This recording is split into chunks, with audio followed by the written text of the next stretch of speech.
Greetings, this is Logue Elder, and this is another installment of Let's Talk Consciousness, the brief series of installments where I look at a variety of questions, all through the lens of assuming that life itself is a conscious manifestation or a kind of intentional illusion that we engage in. So, if because I listen to a lot of Alan Watts, if that's not already obvious, if you're kind of taking one of the things he said, taking it for a spin, I guess, as far as ideas go, he talks about the idea that if you were able to go to sleep at night and dream whatever you wanted to dream, whatever adventures, love affairs, stories, dramas, that eventually you would get bored with all of the kind of low-hanging fruit of those experiences, all the most prime, potent experiences you would eventually grow tired of. And so he supposes, what if maybe in trying to go to the furthest reaches of this idea that you could trick yourself into forgetting that you're asleep, that you might limit yourself to thinking that you only live for 70 some odd years, and that I'm kind of veering from how he put it, but basically that you are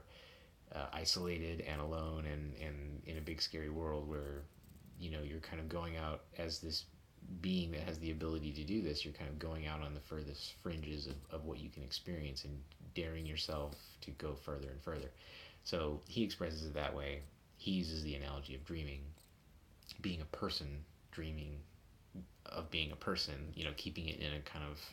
familiar context. I find it interesting to step outside of that and, go a little bit more dramatic in terms of what's doing the dreaming. Like, instead of just looking at me as a person the way I am, going to sleep and dreaming of a created world, what is it to look at this as the created world, and that the thing outside dreaming is not like a person with two eyes, a mouth, and a nose, and a face, but like a pattern of energy, or a consciousness that doesn't have a body. Because if the idea is that this is a seemingly physical world that is an illusion, a kind of a way of tricking yourself into thinking that you're this isolated little thing so that you can have all these experiences, whether it's to learn or to enjoy or whatever it may be. I find it interesting to kind of turn that analogy 90 degrees and look at what might be on the other side. So as far as where I actually experienced that, and before I get into that, I'm gonna light this.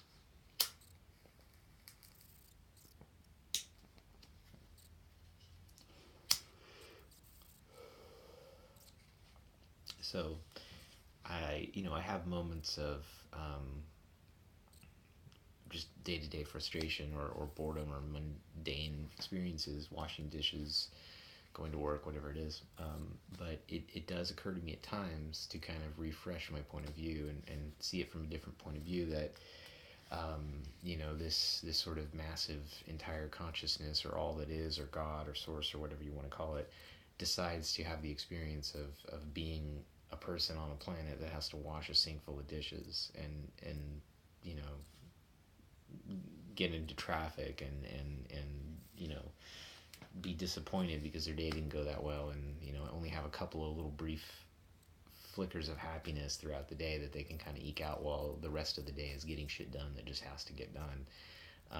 I find that interesting. I find that an interesting point of view, that you might actually be this infinite, indestructible, all-encompassing thing that, in order to have this kind of peculiar, unique experience, fragments itself or individualizes itself to get yelled at by your parents or something, or whatever experience it is. But for me, if I'm frustrated by something, I find it helpful to kind of remember that it's like, oh, God has to wash the dishes,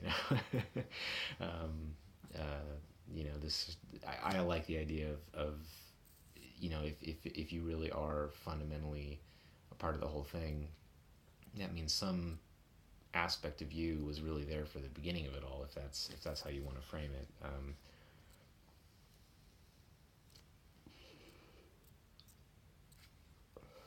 I find that idea empowering, that you think of the creation of the universe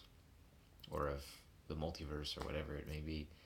that if there is this sort of creative force or consciousness that breathes life into that, or takes form,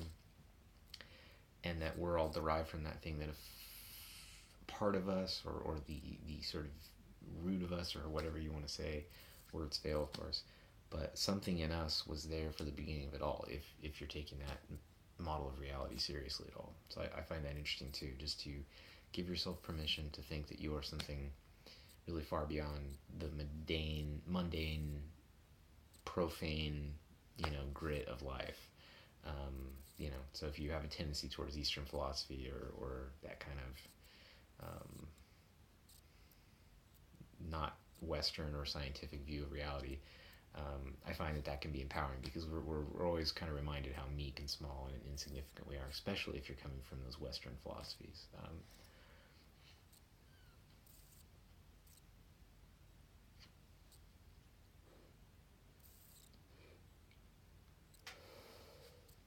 They really play up your insignificance in the whole thing.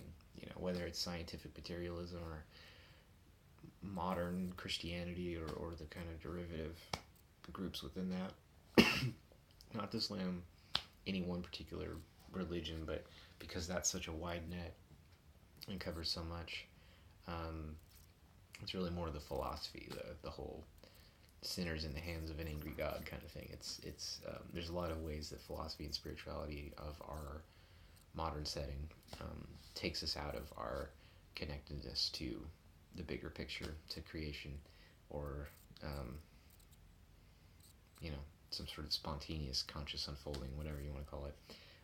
So I'll be brief and just say that, if you're interested in that point of view, give yourself permission to consider yourself part of the whole thing, even the beginning, even God itself, if you want to phrase it that way. It makes it easier to relate to people who fuck with you. They're part of the same explosion of creation too.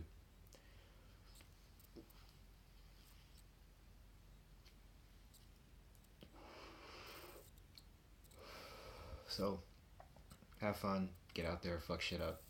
enjoy your now.